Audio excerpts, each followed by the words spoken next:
Sebenarnya kan di Friend itu kalau Q on Q-nya dia cukup positif tuh di bottom line-nya kan. Walaupun 10M tapi dia oke, sempat juga catat keuntungan dari Moratel Investment kan 1 triliun lebih. Sebenarnya menurut lu itu since sektor telco banyak direkomend tahun ini kan sektor telco, consumer lebih yang more defensive lah atau dividend player gitu kan untuk menghadapi resesi katanya lebih tahan banting.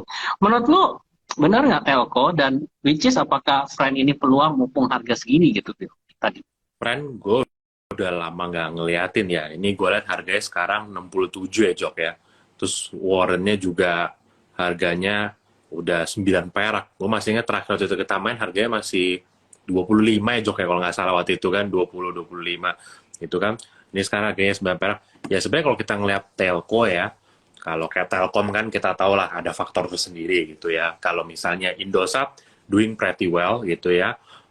Sahamnya Excel juga ya kan itu oke juga awal tahun ini ya, tapi Friend ini kan memang orang masih menganggap kadang-kadang bukan orang nganggapnya itu bukan perusahaan telco tuh Jok, karena kan dulu kan dia digadang-gadang itu kan bakal jadi apa orang gue bilang ya, itu lebih kayak ke tech company gitu kan sebenarnya kan dengan turunan-turunannya apa segala macam itu kan. Nah, sedangkan kita lihat kan sekarang sentimen di tech itu memang masih kurang bagus ya Jok ya, karena kalau kita lihat kan yang mover and leadernya tech itu kan bisa dibilang turunnya lumayan dalam ya Jok ya, bahkan ke harga yang menurut gue sampai gue pas lihat lagi sekarang harganya sampai gue nggak kepikiran bisa ya balik segini lagi ya, udah sempet naik berapa kali lipat bisa balik lagi gitu. Nah jadi memang kalau menurut gue Friend lebih ke tech sih, Jok menurut gue ya personally. Sama juga kalau lu lihat kan lately ya Mora, as you know latest development kan ada sedikit hal yang perlu dibereskan gitu kan. Nah jadi ya itu ngaruh juga karena gimana kan ini kan Mora itu kan bisa dibilang kan anak anak usahanya lah gitu kan Jok ya, yang shares-nya mau ditambahkan di sini gitu. Jadi ya tapi overall ya balik lagi Jok, kita kan lihat sendiri market Desember ini, terus juga Januari ini, ya boro-boro perusahaan yang apa labanya masih belum gede kayak Friend gitu Jok. Laba yang udah gede aja pokoknya hajar kena sikat aja udah pokoknya gitu kan. Kalau waktu itu mulai dari apa batu bara kan yang yang semingguan terakhir. Terus hari ini tiba-tiba banks kayak gitu kan. Kelihatan memang market kita ini ya teman-teman sekarang itu menurut gue cepat panik ya Jok ya. Tech begitu diguyur, yang nggak ada hubungan juga turun gitu kan. Terus call turun, yang lain nggak ada hubungan turun. Terus sekarang banking yang turun. Jadi memang ya harus diakuin lah ya, kita nggak bisa cari excuse kanan kiri. Oh, ada yang bilang duit balik ke China lagi, possible gitu kan.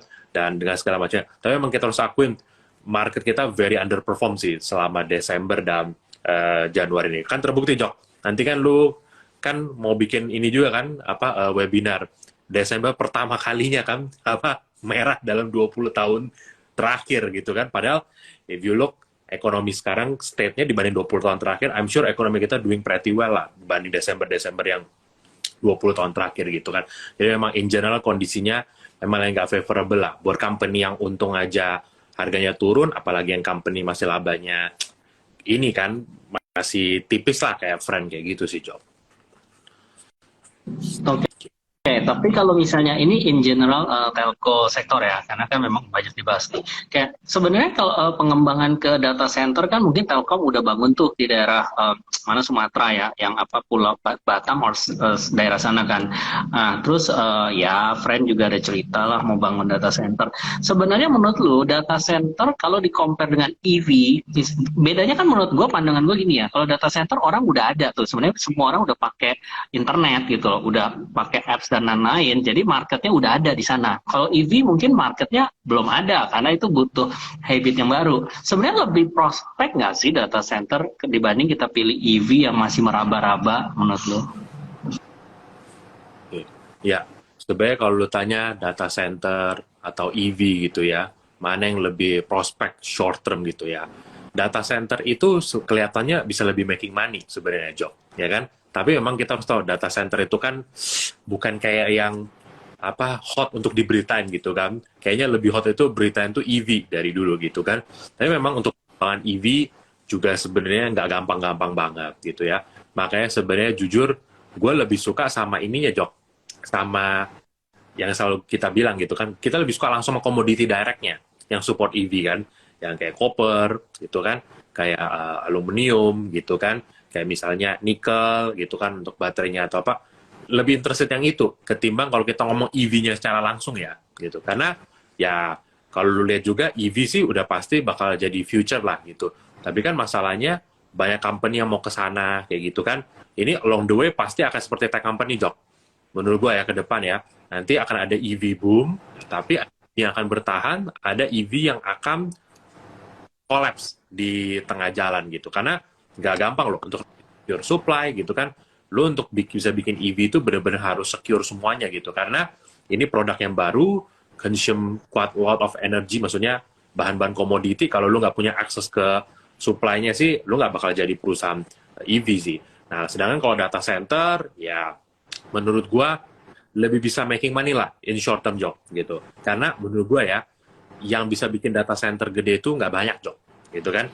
Atau ya paling kan nanti kan ya kayak misalnya Friend gitu kan, DCII apa gitu. Jadi ini lebih segmented gitu. Tapi kalau EV, buset, lu lihat aja tuh semuanya kayak mau main EV gitu kan gitu. Jadi ya menurut gua di EV nanti kita akan lihat apa seleksi alam akan berlangsung sih menurut gua, sama kayak di tech company sih gitu. Oke, sebenarnya lebih trennya kayak Digibank ya, maksudnya nggak semua mungkin yang survive gitu. Apps-nya juga mungkin ya semua ngomongnya digital bank, tapi kan ternyata yang ada yang kita kenal kan cuma beberapa doang yang perform gitu, yang lain juga enggak gitu ya. Oke, gue mau nanya sih market hari ini ke Hans, tapi kok dia muter-muter aja terus ya. Di tempat gua udah oke dia, muter lagi tuh si Hans. Oke ya, boleh tuh. Gimana tuh HP lu yang market jelek, hari ini? Oke, market hari ini yang sempat menarik perhatian lu apa tadi sesi 1, sesi 2? Sebenarnya kalau dari gua Jok, sebenarnya beberapa hari kan nggak lihat market, kembali lagi gua masih lihat harusnya gua masih tunggu sampai Chinese New Year Jok kalau gua bilang. Ya ini lu apa namanya, kita ngomong ya, kalau kebetulan gua udah belajar astrologi segala macam ya, memang kayak cycle-nya ini kan, lu kalau percaya Mercury retrograde itu kan cycle 20 hari Jok ya. Ini biasanya kalau gua backtest ke belakang, memang waktu during waktu itu sekitar 20 hari punya cycle, itu marketnya kadang-kadang membingungkan Jok ya. Kadang-kadang fundamental bagus, tapi ternyata nggak reflect ke share price segala macam ya. Terus juga kayak somehow orang tuh lebih gampang salahnya daripada gampang betulnya Jok ya. Makanya kalau waktu bingung gini, gue prefer untuk diem ya.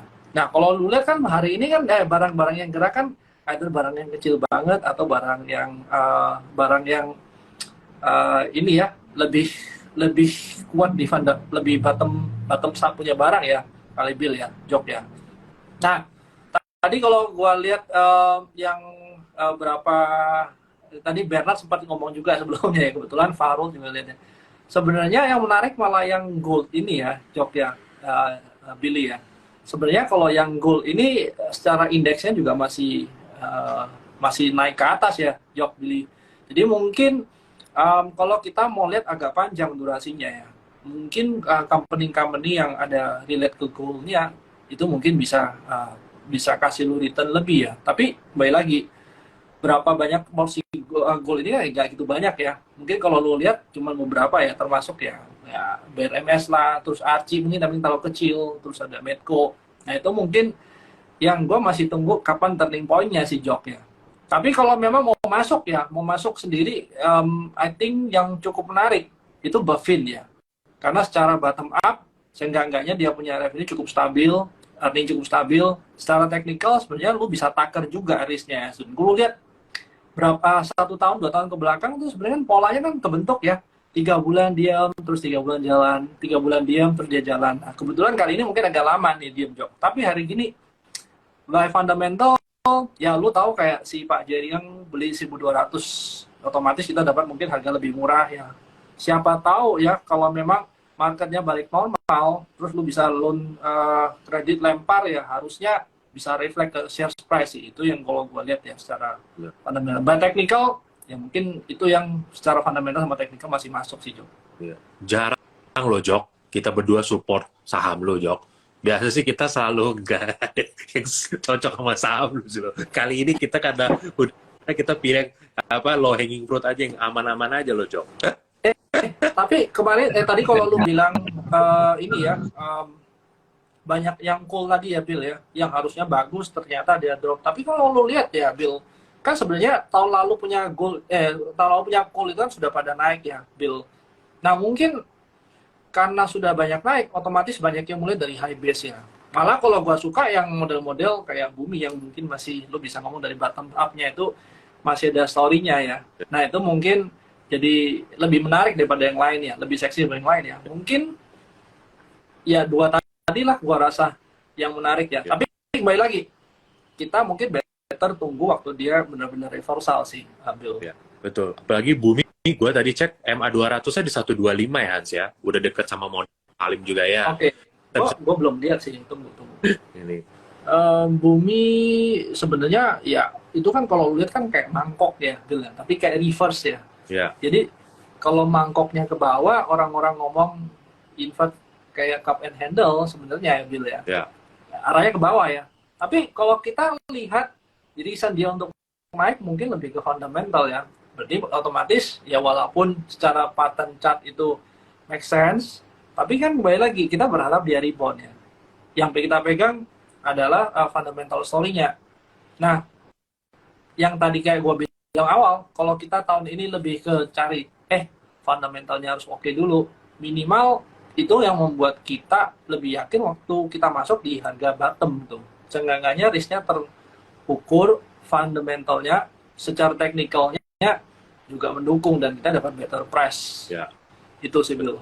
Betul. Tahun ini Bumi earnings-nya slightly better ya di Q4 teman-teman ya daripada Q3-nya. Bumi harusnya earnings 2022 bisa sekitar 9T gitu ya. Kita assume misalnya average selling price ya anggaplah ya teman-teman sama gitu ya tahun ini ditambah saving interest-nya tuh 120 juta ya. Berarti mungkin laba bersih Bumi tahun ini bisa 11T gitu. Dengan 11T sekarang sih di harga sekarang valuation-nya cuma sekitar PE 4 kalian ya. Ya memang balik lagi mungkin teman-teman akan argue Adaro juga sekarang PE 2,5 gitu kan, kenapa gue harus beli Bumi 4 kali ya. Balik lagi Bumi ini mungkin story-nya lebih ke turnaround story ya gitu ya, karena kan selama ini ada utang, sekarang dia udah nggak ada utang, udah utang gitu lah ya. Dia juga salibnya masih di harga 120 gitu. Nah, di harga sekarang tadi pagi udah sempat 133 padahal ya Jokhans ya, tapi ternyata 142 kan hari ini close. Cepat banget naik gitu ya, dan bisa dibilang dia juga yang memotori indeks rebound loh di sesi 2. Gue perhatiin tuh udah kayak tali mau putus ISG, tiba-tiba Buminya dimakam jadi kuning, jadi hijau berapa menit, marketnya habis tuh recover. Dan juga sementara ini kalau kita lihat ya teman-teman ya balik lagi ya, memang kan call ini turun gara-gara Australia mau buka supply dari China ya. Tapi kalau kita ikutin dari xxcall.com gitu ya, so far little impact ke harga call di Indonesia gitu ya. Dan kalau tadi kita baca juga India itu kan lagi bilang harus impor lagi gitu ya. Nah India itu bisa dibilang tidak impor call dari Australia banyak-banyak tuh teman-teman. Jadi kalau emang dia butuh untuk heating ya kan, untuk energi mereka akan cari call yang mid to low kalori. Nah itu biasa fit in ke call-nya Indonesia ya, bukannya call Australia. Nah, kalau misalnya menyambung batu bara nih, gue sebelum lupa ya, kan sebenarnya ada ini kan wacana untuk mengganti harga acuan batu baranya nih, jadi mau diubah kan supaya lebih proper lah antara yang low kalori sama yang high kalori, supaya jedanya kadang terlalu lebar gitu, nggak real gitu. Nah, mungkin itu kan akan mempengaruhi royalti yang dibayar gitu kan. Menurut kalian itu ngaruh nggak? Maksudnya positif atau negatif gitu buat si call company? Ya, balik lagi tergantung, Jok. Call kalorinya si company-nya tuh yang mana gitu. Kalau yang dia biasa main high kalori atau low kalori, pasti impact-nya beda kan gitu kan. Tapi in general, menurut gue balik lagi sih, yang gue lihat ya, call kalaupun turun harus nggak bakal di bawah 200-an gitu ya. 250. 200 sampai 200, harusnya dia bisa stabil di daerah situ. Apalagi sebenarnya ya, kalau gua lately lagi ngeliat gitu ya, sepertinya meskipun kelihatan krisis energinya berakhir nih ya, harga oilnya ada 75, harga natural gas udah sekarang 3,8 dari sempat 10 gitu kan. Pokoknya harga-harga pada turun gitu kan, harga pupuk apa segala macam. Tapi apa yang dilakukan beberapa big country itu tidak menunjukkan krisis energi itu selesai loh. Contoh India, tiba-tiba dia mau tiba-tiba dia mau impor lagi nih untuk memenuhi summer demand mereka. Terus juga kalau diperhatiin tiba-tiba Tokyo Gas akuisisi tuh perusahaan gas di Amerika gitu kan, 4,6 billion dollar. Terus juga kalau baca ya itu tadi China tiba-tiba buka call Australia kayak gitu kan untuk masuk gitu kan untuk supply mereka gitu. Jadi sebenarnya kalau dilihat ya balik lagi ya, kita kan bukan presiden ya, Johannes gitu, kita nggak pernah tahu ada apa. Tapi gue ngeliat dari kelakuan negara-negara maju ini gitu atau yang emerging market yang besar ini, banyak tindakan mereka yang menurut gue sebenarnya energi ini belum akan berakhir gitu. Malah kalau kita baca beberapa piece research gitu ya, itu pada bilang ya hati-hati, bisa jadi winter yang kali ini nanti 2023 ke 2024 itu bisa kejadian lagi kayak kemarin, squeeze ke atas lagi itu. Apalagi kalau kemarin kan kita punya supply yang terbatas tapi demand-nya di-squeeze kan, Johannes waktu itu kan di-squeeze karena orang takut resesi, central bank naikin bunga apa segala macam. Nah sekarang kita udah di ujung kan, central bank punya tightening cycle. Itu gue lihat kayak US kan kemarin malam si Fed-nya tuh Daily, nanti malam ada poll juga, Fed Daily ada bilang kita yang penting rate di atas 5% cukup buat dia. Sekarang udah 4,5 kan, nanti 1 Februari awal Februari mungkin naik 4,75, berarti udah deket selesai. Terus Jerman sebagai negara paling gede di Eropa, tadi angka inflasinya di bawah ekspektasi. Si Jerman senior advisor udah bilang, ini kalau udah kayak gini ECB nggak perlu naikin lagi 50 basis point di meeting selanjutnya gitu. Nah jadi ini kita udah di ring tightening cycle gitu ya. Nah kalau tiba-tiba ini China reopeningnya benar-benar full power gitu ya dengan segala stimulusnya, itu demand naik, supply kan nggak ada nambah nih selama belakangan ini, karena orang pikir takut resesi atau segala macam, ngapain gue nambah supply gitu kan. Tiba-tiba nanti demand naik, nah itu yang bisa bikin kejadian kemarin shortage ulang lagi gitu. Karena kemarin ditekan itu kan supply-nya segini, demand yang ditekan, akhirnya harganya turun. Nah kalau nanti supply-nya terus segini, demand-nya balik lagi, kita bisa lihat harga minyak dan semua komoditas lagi itu naik lagi sih gitu loh. Jadi memang kalau ditanya orang kira-kira gue sih masih percaya kalau kita lihat globally, sektor yang posisinya lagi oke banget yang making money ya. Making money bukan berarti dalam valuasinya naik ya. Bener-bener paying debts, bisa bagi dividen, bisa share buyback, labanya naik, itu cuma energi sih, komoditi sih.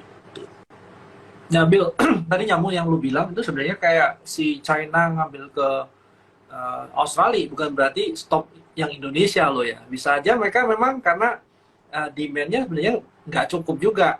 Jadi dia akan ngambil dari beberapa source juga sih bilang. Mungkin orang-orang paniknya lebih ke gue ganti ke tempat lain ya. Tapi kayaknya sih harusnya kalau demand-nya meledak, ya mereka harus ambil dari beberapa source juga ya gitu ya. Betul. Nah, malah yang menarik sebenarnya kalau memang itu nanti akan naik, sebenarnya shipping atau semuanya yang shipping berkaitan sama energi ini sebenarnya lu bisa lihat juga ya Bill ya. Pasti ada pasti kena impact juga kan? Iya. Ya, yang lu bilang itu bener Hans, karena kan balik lagi, yang bisa diimpor dari Australia itu coal yang kalori apa sih? Yang kalori tinggi, gitu kan? Yang Indonesia tuh memang punya kalori tinggi, tapi mostly coal kita itu kan mid to low sebenarnya gitu kan. Jadi sebenarnya impact-nya harusnya nggak begitu-gitu sampai kayak gimana ya. Apalagi kalau lu lihat juga sebenarnya, lu lihat harga Newcastle deh, selama berapa hari terakhir ini, nggak sampai yang turun sampai kayak di harga kayak sekarang gitu. Jadi menurut gua market ya salah.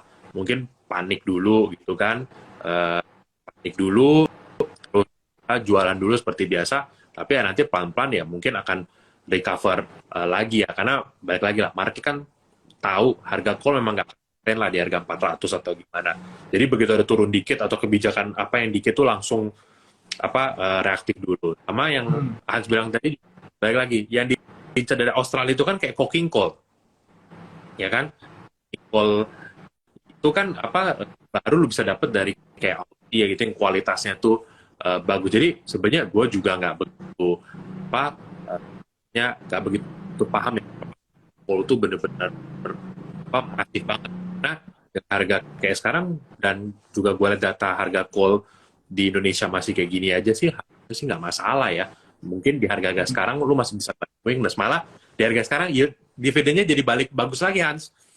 Ya kan? Kalau kemarin lu beli Adaro di 4.000, mungkin dividen 250 cuma 6%. Lu beli harga sekarang 3.000, 8%. Yield lebih naik. Gitu kan? Gitu. Oke, Ya. jadi bisa tetap buy on weakness ya di energy. Nah, kalau menyambung itu kan salah satu triggernya reopening China ya. Cuman kalau misalnya kita perhatiin di market di sana, itu yang satu sektor yang justru rebound kencang itu malah tech-nya gitu kan. Karena mungkin sempat lah ya pemerintahnya mulai gitu kan kayak memproan financial ya kemarin itu rata-rata udah jadi by dulu apa itu udah naik 50% lebih sampai 70%. Sebenarnya akan menular nggak gitu pertanyaannya ke Indonesia? Menurut kalian gimana? Tech nanti nggak nanti kalau tech memang kalau di China tuh beaten down-nya udah parah banget, Jok. Memang menurut gua gitu kan. Tapi memang kalau diperhatiin 6 bulan terakhir itu sebenarnya tech di China tuh udah nggak turun-turun lagi gitu kan. Udah lumayan recover ya. Apa yang kayak Pico, apa segala macam tuh Alibaba. Apalagi kan Alibaba itu ya, Jok ya. Kalau lu baca berita Jack Ma-nya udah out gitu kan, bisa dibilang kan dari apa kepemimpinannya gitu kan. Terus apa orang bilang N grupnya bakal IPO kan gitu kan. Nah mungkin ya ini baik lagi ada possibility juga kan orang jaga-jaga untuk IPO apa N Financial Group itu kan, N Group itu kan. Kalau kita masih ingat dulu pas N mau IPO N Group itu kan saham-saham di sektor emerging market juga dijualin kan waktu itu, Jok. Waktu itu kan dijualin karena orang persiapan mau IPO si N ini kan. Kita bisa batal, duit balik lagi ke market. Nah, bisa jadi market ada beberapa mungkin ya yang mulai take positioning untuk yang big IPO itu. Tapi kalau lu tanya gue apakah akan nular ke Indo, buat gue kita tech-nya akan mulai tetap ke US sih, Jo. Gitu. Nah justru yang bahaya sekarang tech di US itu gue lihat ngeri juga, bos. Itu Tesla kemarin udah sempat 100 ya kan, gue lihat kan udah sempat 100 dari 400.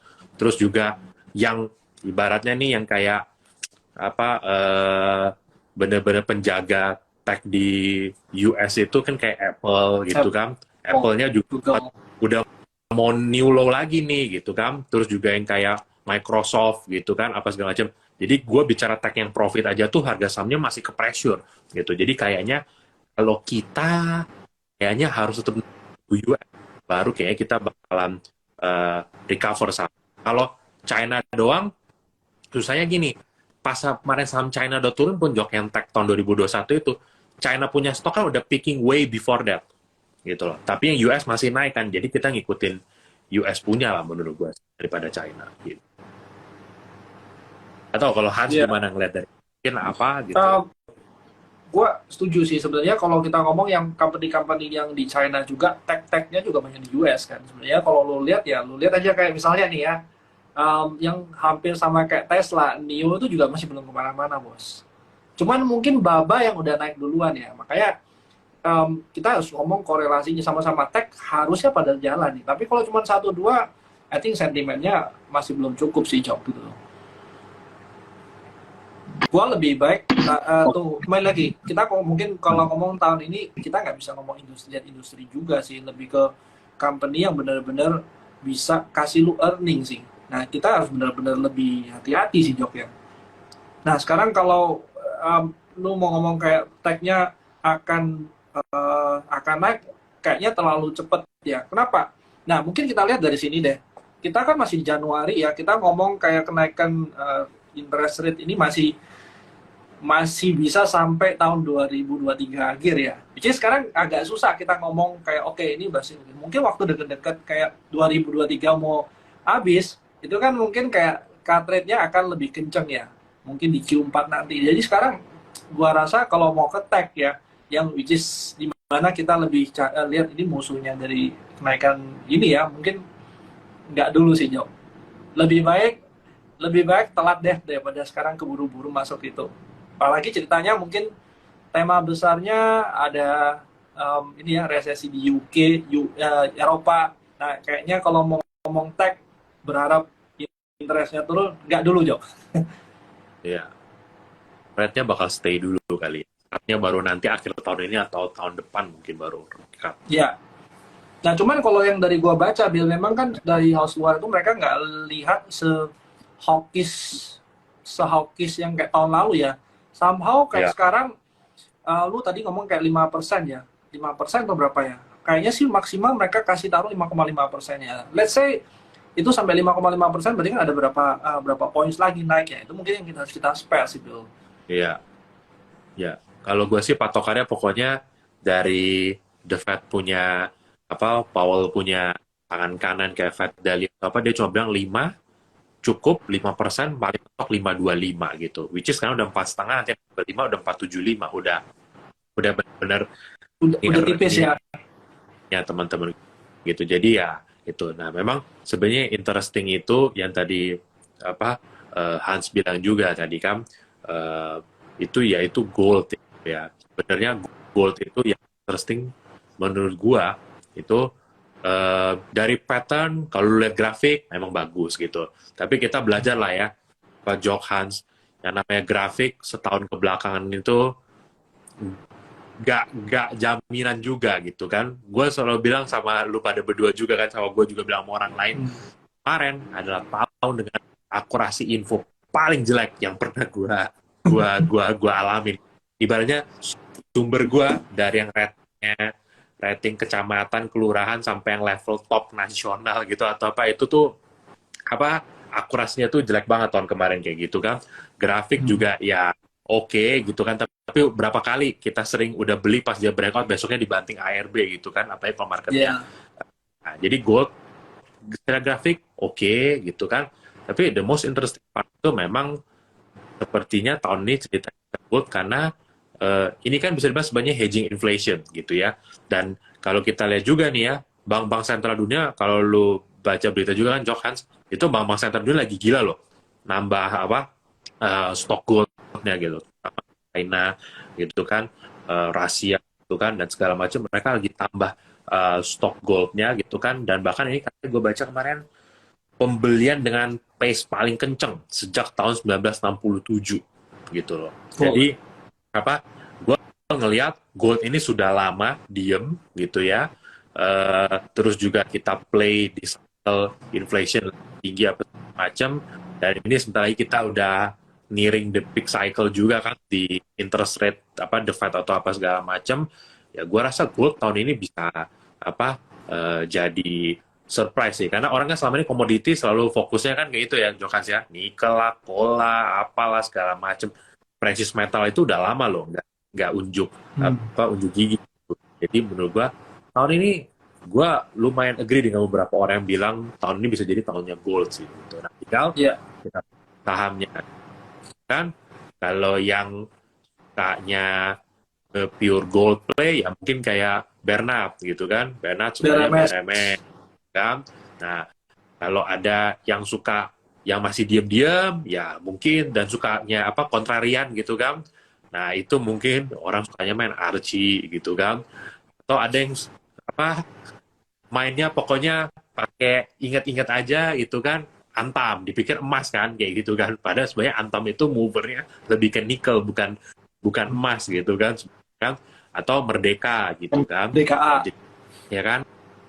Bill, tapi kalau nanti, ngomong gimana? lu ngomong kayak dari 4 emiten tadi, Bill ya, sekarang kan mana yang menurut lu paling menarik ya? Sebenarnya kalau dari gua pribadi, gua lihat kayak si BRMS ini kan punya sekitar 4.500 ya, 4.500 ton per day ya.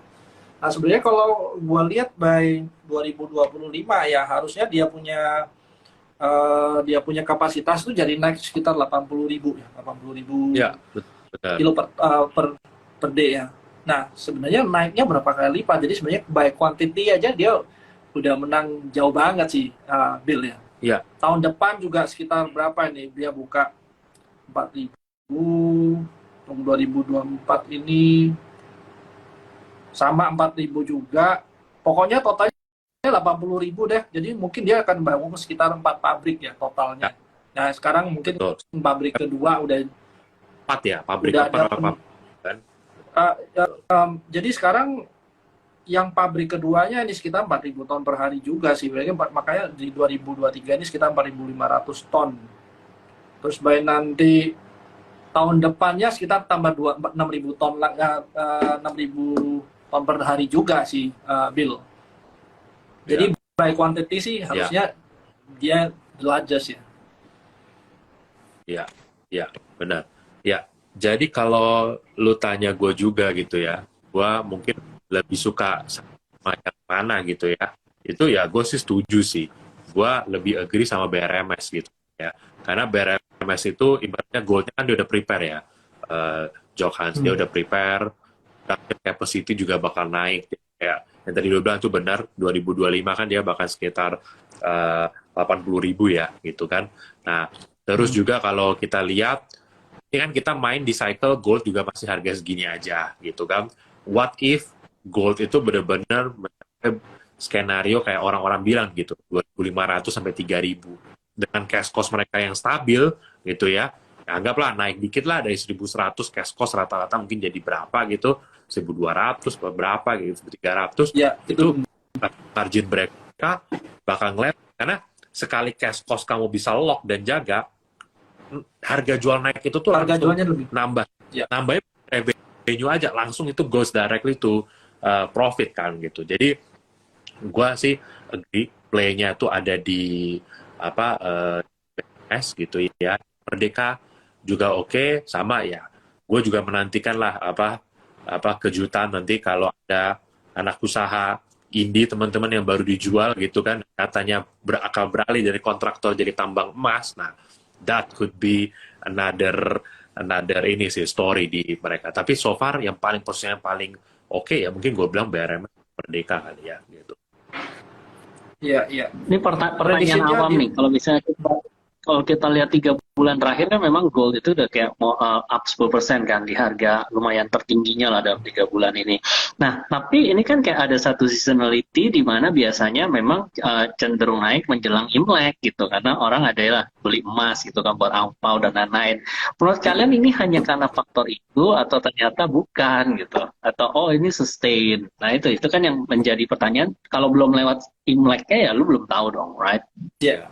Nah, ini mungkin bicara data dulu, Jok. Jadi kalau by data ya, gue pernah collect data dari tahun 70-an ya, sampai 2018 something ya. Gold itu memang cenderung naik, Jok. Dari Agustus sampai kurang lebih Januari, Februari. Jadi sebenarnya kalau lu ngomong Imlek itu kan kejadiannya sampai Januari, Februari tinggal maju mundur gitu, Jok ya. Sebenarnya by data support atau enggak, ya udah kejadian. Lu lihat aja kayak yang tahun lalu aja kan dia mulai naik dari September ya. Just ya mundur 1 bulan ya, kita toleransi ya, sampai bulan Januari, Februari ya harusnya kalau kita ngomong kecenderungan ya kecenderungannya harusnya udah sama, Jok, seperti yang lu bicara tadi, Jok. Iya, benar. Nih kalau tadi ada di komen nih bilang Antam 70%, emas, nikel 30%. Betul, in terms of revenue benar begitu. Tapi yang benar-benar bikin earnings-nya tuh kenceng naik kalau nikelnya ya teman-teman gitu. Jadi kalau emasnya naik atau gimana ya itu oke sih, tapi benar-benar key-nya tuh ada di nikel. Sama kalau untuk gold, Jok, gua rasa gold kayaknya naik karena bank sentral yang beli, Jok. Kalau buat kita beli angpau doang kayaknya itu cuma beberapa hari habis itu turun deh, Jok. Gak kayak itu. Memang lu beli emas berapa gram juga buat angpau gitu kan. Kalau bank sentral, bro, sekali beli itu puluhan ton, bro. Itu move the market gitu. Kalau kita beli cuma berapa gram. Beli patung kelinci yang lapis emas itu buat pajangan kan. Kayaknya sih ini ya. Enggak. Lu beli harus 12, Jok. Setiap tahun beli 1. Ya, ingat loh yang diposting Hans tadi gitu kan, Bagan tadi gitu kan, A, B, C, D, itu semua tergantung rating sio lu kayak gimana tahun ini. Cek dulu tuh. Tadi apa? Sio yang beruntung apa? Katanya tadi kelinci apa di tempat Hans kali Kuda, kuda, terus kelinci, kelinci. naga, Oh ya, gitu. ya itu ya, teman ya. Kalau sampai ternyata CEO teman-teman dia itu tapi masih rugi juga, itu. Dari dulu gue penasaran Jok sebenarnya, kenapa suhu-suhu itu yang bikin prediksi tidak main saham Jok? Karena harusnya mereka paling pinter Jok. Itu pertanyaan besar gue. Mungkin Ya main, kan benar-benar kita tuh. tidak tahu. Gitu. Nah itu teman-teman ada apa Dewa BRMS-nya tuh bilang tuh Ya ada produksi dari dewanya. 5 ke 10.000 setengah biji ton per day gitu. Dan itu teman-teman harus tahu ya, biji itu kan dari situ akan di ini dulu ya baru jadi emasnya gitu. Jadi jangan kebalik-balik gitu. Antara biji emas dan emasnya itu turunannya ya gitu. Nah orang gue perhatiin suka bingung kok bijinya bisa ribuan ton hasilnya cuma berapa ya. Jadi karena dari situ itu kayak apa ya nikel gitu ada NPI ya gitu, nickel pig iron gitu. Nah, ini mungkin Gitu. yang ini sih, Bill, ngomong soal terakhir ya. Ini kebanyakan ngomong BRMS nih. Nah, Hmm. kalau yang tahun lalu ini kan dia sekitar 5.200 kilo ounce ya. 5.200 ounce ya. Harusnya kalau kita ngomong prediksi tahun ini ya, kapasitas produksinya tadi itu sekitar 31.000 something ya, ounce by full year 2023. Harusnya naiknya banyak ya. Jadi kalau kita ngomong kapasitasnya naik, ya by 2024 sumbangkan dia punya earning atau revenue itu harusnya lebih tebal gitu. Nah, ya kan? Tuh teman-teman, bener kan? Biji emasnya dikali persentasenya, average BMS 1,0%. Jadi yang tadi saya bilang ya teman-teman ya. Jadi jangan rancu nih biji emas sama emas gitu. Soalnya gue pernah dengar analis sama klien berdebat Johans. Oh, ribuan ton itu. Enggak, itu puluhan ton gitu kan. Yang satu ngomongnya apa, yang satu ngomongnya apa gitu. Enggak nyambung akhirnya. Jadi biji emasnya harus dibedain ya teman-teman sama emas. Itu apa beda loh kayak gitu. Beda. Nah, tadi lu bilang soal itu ya Hans ya, productionnya dia sama average-nya. Ya Jok, Hans makanya paling enak itu ya, gue belajar dari 2020, 2021, 2022.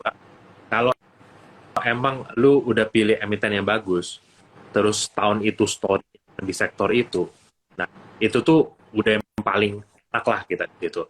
Paling paling agak kurang beruntung itu kalau lu pilih company yang udah bagus, tapi cycle-nya belum main di situ tuh kayak gitu kan. Contoh kayak Jogi nih pegang apa Mungkin. Devin gitu kan, kurang bagus apa tuh company ya kan, tahun ini bakal growth lagi loh ya kan, 30% atau 40% mungkin kan. Kalau lu pakai hitung-hitungan gini aja, ini mah PI-nya jadi murah banget loh apa segala macam ya, tapi karena belum cycle-nya ya belum main gitu. Tapi nanti begitu cycle-nya main ya teman-teman nanti tunggu aja. Kalau misalnya berapa bulan lagi cerita gold-nya tuh bener-bener main jebol 2000 berapa kemarin penting berapa 2100 ya kan, jebol 2100 itu gua rasa BRMS sih harganya bakal bisa ini sih nyalip bumi gitu. Sekarang ini menurut gue BRMS masih suka keterat sama bumi nih Johan ya, kalau bumi naik dia ikut gitu kan. Tapi nanti when finally mentalnya gold itu play gitu ya, terus pabrik-pabriknya semua udah aktif semua, menurut gue BRMS bisa jalan lebih kenceng daripada si buminya sih. Jadi ya betul. Tapi sebenarnya kan lu lihat gampang ya bilang. Kalau ngomong Q1 punya laporan aja sebenarnya udah langsung ke reflect ya. Nanti by Q1 punya Q anualnya di Q1 keluar, harusnya lu langsung kelihatan sih. Betul. Ya makanya sekarang menurut gue yang diperluin dari BRMS tuh tinggal itu aja. Pembuktian di earnings-nya mulai growth gitu ya. Gua rasa abis itu dia pelan-pelan bisa lumayan decouple sih sama si bumi. Jadi nanti jangan heran kalau masih lagi bagus ya, bumi naik 5%, BRMS naik 10%. Kayak gitu kan. Mungkin nanti bumi turun 5%, ya kan? BRMS-nya turun cuma 3%. Yang penting ya ini aja teman-teman. Q4 masih commissioning. Ya, Oke. teman-temannya cycle-nya itu aja gitu. Jadi ya paling harusnya tahun ini nanti teman-teman bakal lihat ini kok si PRMS production sama itunya udah bakal improve. Tapi jangan yang langsung ngarep laba bersihnya triliunan ya teman-teman ya. Ya belum lah sebegitu. Tapi kan yang paling penting market tunggu growth-nya sih. Bill, terus kalau lu ngomong kayak gini tadi ya, sebenarnya kalau tahun ini mau cari alpha stock ada nggak sih, Bill? Mungkin dari oils atau semuanya consumer, atau sebenarnya lu lihat apa nih, Bill, yang bakal jalan nih? Apakah Ya, banking, consumer, oils, energy? ya. Gua sih masih sama, gua masih yakinnya di komoditi ya. Cuma di komoditinya mungkin sekarang gua lebih shifting satu tetap di metal menurut gua over energy sebenarnya. Nah, untuk energinya sendiri yang gue lebih suka masih sama gitu. Lebih ke yang apa bahasa orang itu oil field services-nya. Jadi bukan oil play-nya lagi, tapi services-nya gitu. Nah, ya gue tetap masih suka kapal-kapal offshore ya, itu menurut gue story-nya masih strong banget. Mungkin harga sekarang lagi agak turun ya, karena market kan juga lagi turun ya, dan liquidity kurang. Tapi ini lusa, gue mau ada ketemu nih sama salah satu emiten OSV besar kan di Indonesia kan, di update from them gitu kan. Tapi kalau lu baca di luar ya, tadi malam Tidewater another all time high 5 tahun gitu kan, earnings strong. Kalau baca di artikel-artikel yang offshore maritim gitu, semua pada bilang day rates itu tuh semua udah new high semua gitu kan. Jadi menurut gua ya kapan lagi lu dikasih fundamental company makin improve tapi harga sahamnya makin murah gitu kan. Sekarang tinggal kerjaan lu ini aja, lu lihat sekarang mana yang mau di redeem, dicari-cariin buat nambah modal saham lu gitu. Karena modal saham yang kemarin Potong sudah dari habis. bangsa gitu. Coba dicari mana nih, apa mana yang perlu di redeem, reksadana atau apa, jual buat nambah beli lagi mumpung lagi turun. Tapi ya apa, gua inget kok, even tahun kemarin ya, contoh kayak SMDR Samudra gitu ya, gua kadang-kadang suka trace back balik lagi gitu, gimana sih perjalanan suatu saham itu naik ya. Pas Q1 belum keluar, harga sahamnya tuh diem aja, bahkan pas market turun dia sempat turun dulu, tapi habis itu dia recover gitu. Orang suka argue kan, wah saham itu kalau emang udah bagus, pasti sudah ada yang front run duluan, gitu kan, beli duluan, harga naik ntar apa. Tapi it's different loh, dan si Samud waktu itu harga ngetem aja di 200-300, suddenly keluar laporan keuangannya, disitulah dia baru mulai itu, gitu kan. Jadi apa, gue sih nantikan itu akan terjadi di OSV Indonesia, apalagi kalau lu lihat ya, sebenarnya strong sign-nya kenapa Indonesia, yang tadi gue bilang sempat ya, semua negara itu lagi energy security concern. Indonesia 2 minggu lalu itu di DPR apa segala macem itu pada bilang cadangan minyak Indo tinggal 9-12 tahun lagi. And yet we are running deficit. Kita produksi cuma berapa sehari, tapi kita impor berapa sehari karena konsumsi kita itu kan tinggi banget. Jadi cadangan tinggal 9-12 tahun lagi. Terus juga banyak oil company kan yang foreign keluar kan dari Indonesia kan kalau kita perhatiin gitu kan. Nah, tapi pemerintah sekarang lagi react cepat.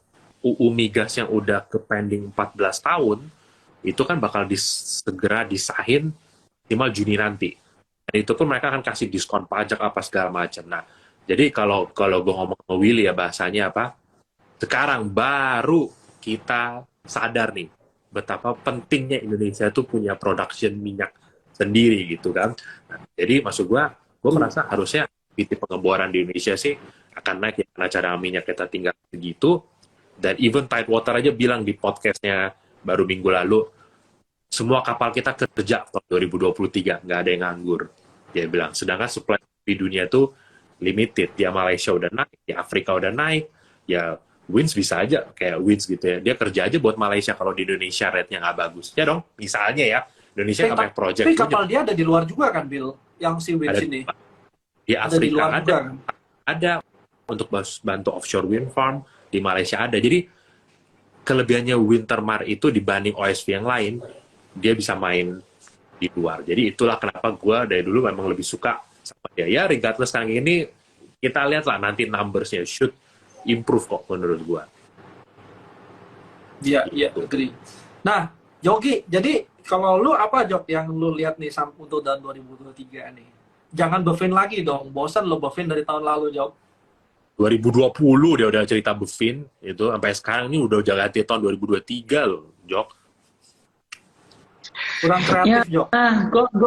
beberapa sih maksudnya terlepas dari Funda ya cari aja yang udah benar-benar new low maksudnya kita nanti ngarepin di technical reboundnya sih. Even dead cat bounce kan itu juga bisa jadi peluang kan buat chance kan. Benar nggak? Misalnya contoh ASLC rebound 3 hari, masa Betul. sih dia nanti nggak sekali lagi keempat gitu misalnya dia rebound. Nah jadi main yang benar-benar cuman ya dead cat bounce gitu aja sih.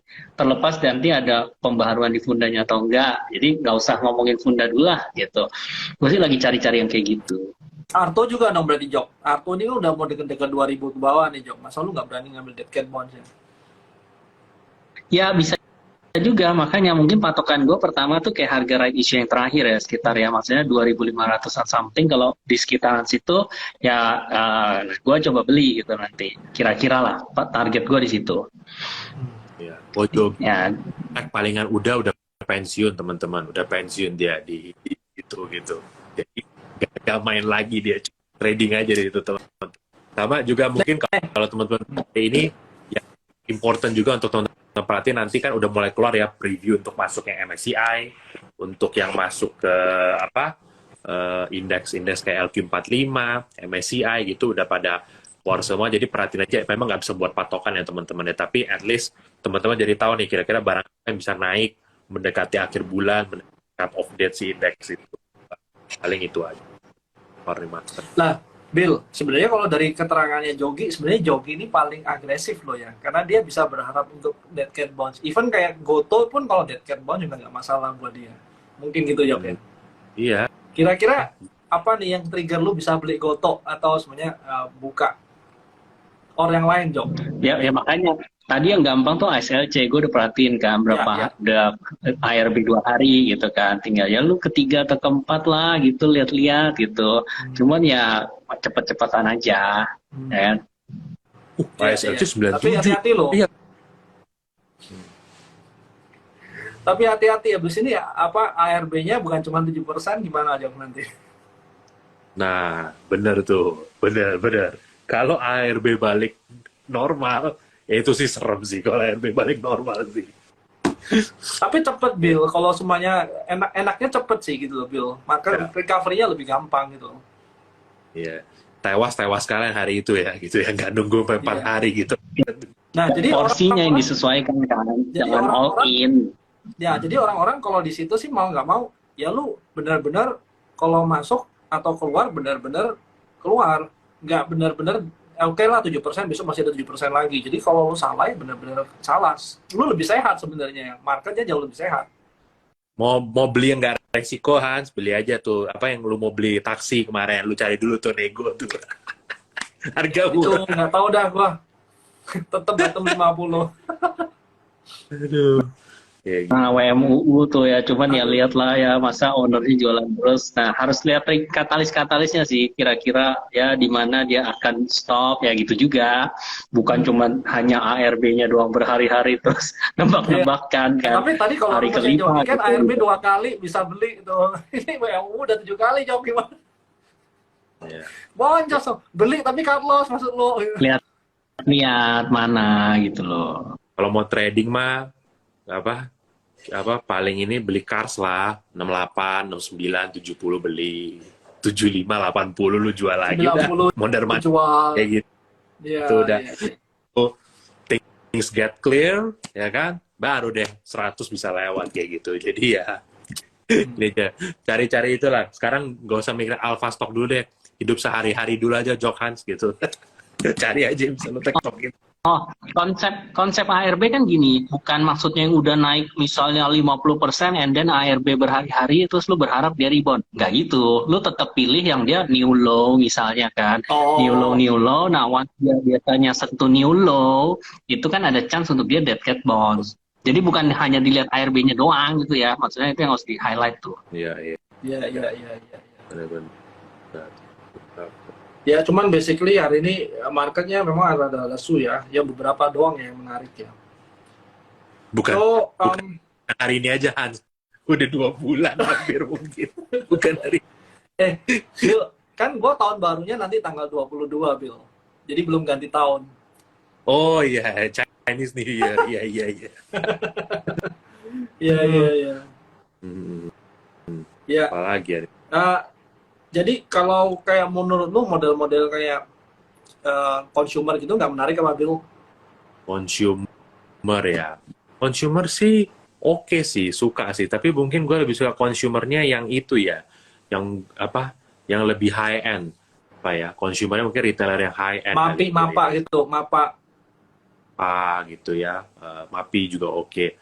Kalau consumer playernya langsung, em, mungkin gua ngerasa earnings growth-nya apa belum akan yang terlalu sampai kayak gimana ya. Cuma mungkin yang kalau valuation lu bilang lumayan cheap atau apa, mungkin kayak roti, oke gitu kan. Ya kan Ultra Jaya juga menurut gua interesting. Tapi ya balik lagi, barang-barang kayak gitu kan mungkin tidak buat banyak orang excited ya, gitu ya. Mau jarang muncul di radar apa gitu kan. Orang sukanya kan bener-bener yang high high adrenalin kayak gitu kan. Ya gue sih jujur ngomong, gue juga tipe yang suka. Terus Makanya gue kalau kalau yang lu jarang. suka, kalau lu Mana? suka yang high end sebenarnya, kalau lu ingat yang tahun lalu tuh kan era sempet punya yang GD Sport itu Bill. Ya, Ya, basically kalau dia punya ini kan hampir sama kayak yang Mitra Adi Perkasa punya, tapi yang sepatu ya Bill. ya, Itu gimana Bill? Hari ini kan naik juga kan berapa persen tuh? ya. Era sih earning sih udah stabil ya menurut gue sebenarnya. Nggak kayak dulu lagi ya tuh ada inventory apa banjir inventory atau kayak gimana lagi itu. Cuma gua kalau di era sih ya menurut gua kalau pribadi ya gua tuh kayaknya kalau di era agak kurang hoki Jok sama Hans gitu. Gua kayaknya nah, Ini abis gua faktornya udah hoki abis gitu. gua beli kayaknya jarang naik nih, tapi kalau abis gua jual dia sering naik nih. Jadi apa gua kayaknya agak-agak sedikit kurang memperhatikan. Tapi in terms of fundamental clearly udah improve jauh dibanding berapa tahun lalu. Kalau berapa tahun lalu tuh setiap dia udah bagus tahun 2 tahun ada aja isu inventory, apalagi kalau itu tuh dolar terbang ke atas gitu kan. Kalau sekarang sih bisa dibilang udah lebih stabil ya. Ya intinya sih kalau gua Jok, makan teman-teman gua sih main lebih fokus ya. Bener-bener gua yakin banget earnings-nya ini bakal ada, story-nya corporate action mungkin bakal ada, gue mungkin akan main di hal-hal yang seperti itu gitu. Karena 2021, 2020, 2022 terutama itu mengajarkan kita semua ya. Gue bilang kita semua bener-bener ya. Kalau lagi gitu ya kan, apa yang ngomongin. Tapi kalau earnings-nya nggak ada gitu ya, no matter how good the story, orang bilang, oh selama ini rugi, tiba-tiba cuan dikit, wah ini berarti justify valuation-nya. Enggak, begitu sentimen balik badan, barang lu itu yang bakal kena hajar paling banyak gitu. Jadi, stick to company yang benar-benar hasilkan earnings, rather than cuma story-nya strong gitu. Kenapa?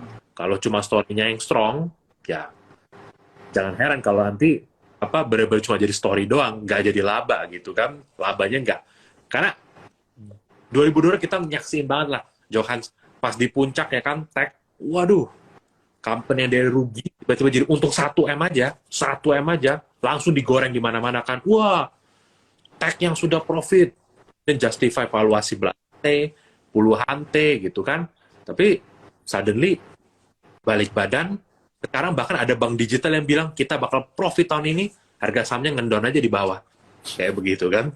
Ada investor gede masuk ke bank digital atau tech yang ini, sama aja. Harganya di bawah.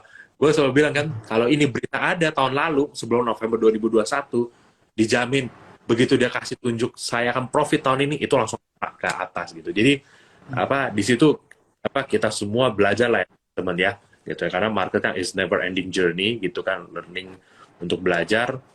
Story is good, exciting, tapi jangan pernah lupa keluar sih, karena selama yang based on story tapi multiple-nya atau valuation gede, sekali dia reverse-nya tuh gila, sampai turun yang sampai lu bisa ya kayak kita di kantor lah sekalian, kok bisa ya dia balik lagi ke harga segini ya, ini kemarin udah naik hampir 10 kali lipat tapi bisa balik lagi, naik hampir bisa balik lagi, kok bisa ya gitu ya gitu. Itu sih mereflect. Oke, kalau gue nggak tahu kalau Jogiaman kalau mereflect 2022 kayak gimana gitu pelajarannya. ya sama sih, intinya memang harus lebih wise lah dalam mendengar info-info ya, karena ya ternyata nggak semua info kan menguntungkan at ujungnya gitu kan. Oke, ini mungkin satu pertanyaan terakhir ya. Kayak dari kita gitu kan, kayak Trimegah kan salah satu investment thesis-nya adalah beli saham-saham yang sebenarnya dia relate to down trading. Jadi artinya maksudnya yang orang produk-produk yang di kelas bawah gitu kan. Mungkin kalau tadi mengacu pada Billy bilang yang high end produk apa, justru dia melihatnya kayak oke, kalau tadinya orang beli Mapi ya sekarang beli baju-baju di Ralph, atau yang tadinya makan apa sekarang jadi lebih rendah. Nah, kalian maksudnya melihat itu sejalan nggak? Dan mungkin ada topik yang ternyata sama tuh investment thesisnya kayak begitu. Ya, sebenarnya menurut gua down trading sama kita betting di high end bisa jalan barengan kok, Jok. Sebenarnya menurut gua ya.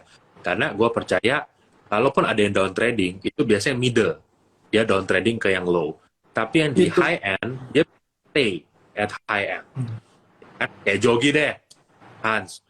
Seberapa sering kita lihat dia makan di B berapa? B1 ya, atau B2. Kan dia B1 PP ya? terus. Market hijau, market merah tetap ke PP pasti. Nah, ini adalah contoh high end, teman-teman. Yang tidak akan turun, gitu kan. Mungkin kalau ISG 3.000 mungkin kita baru lihat dia sering di bawah kali, gitu kan. Nah, ini contoh high end. Dan down trading itu bisa berjalan barengan sebenarnya teman-teman gitu. Jadi sebenarnya kita tinggal baca nih, kalau ekonomi bagus yang mid akan naik ke high kan, tapi kalau ekonomi jelek dari mid akan turun ke low gitu. Jadi sebenarnya dua-duanya bisa jalan bareng kok, teman-teman. Itu menurut gua.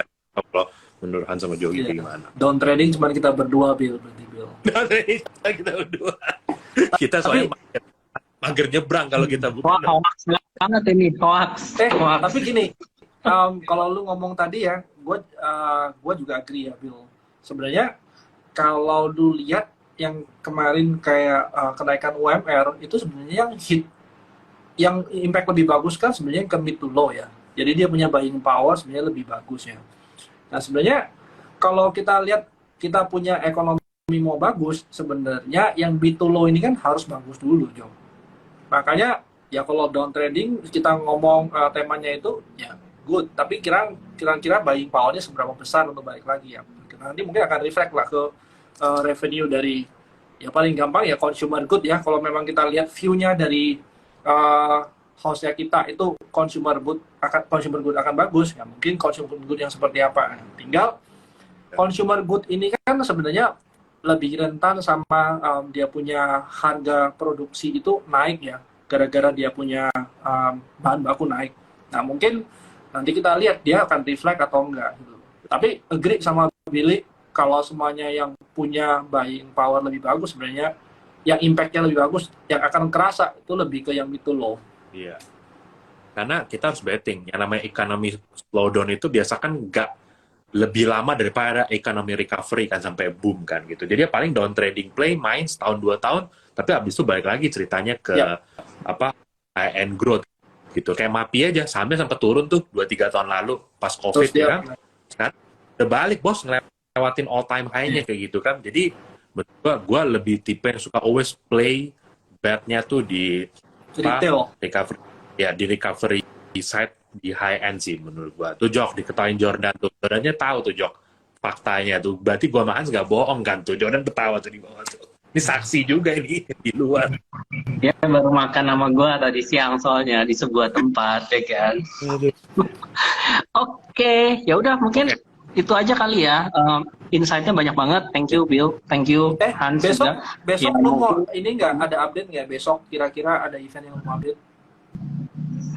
Oh ya, besok mungkin tadi ada yang sempat gue lihat tuh ada yang nanya tentang kita beli bonds di yield berapa gitu. Kita ya besok nanti ada pakarnya lah, kalau untuk bisa kita akan ajak invite dari expertise juga lah ya, dari asset management lah ya. Nanti kita bisa bahas lebih banyak produk, bukan ya nggak bahas produknya sih, lebih bahas ke makronya ya.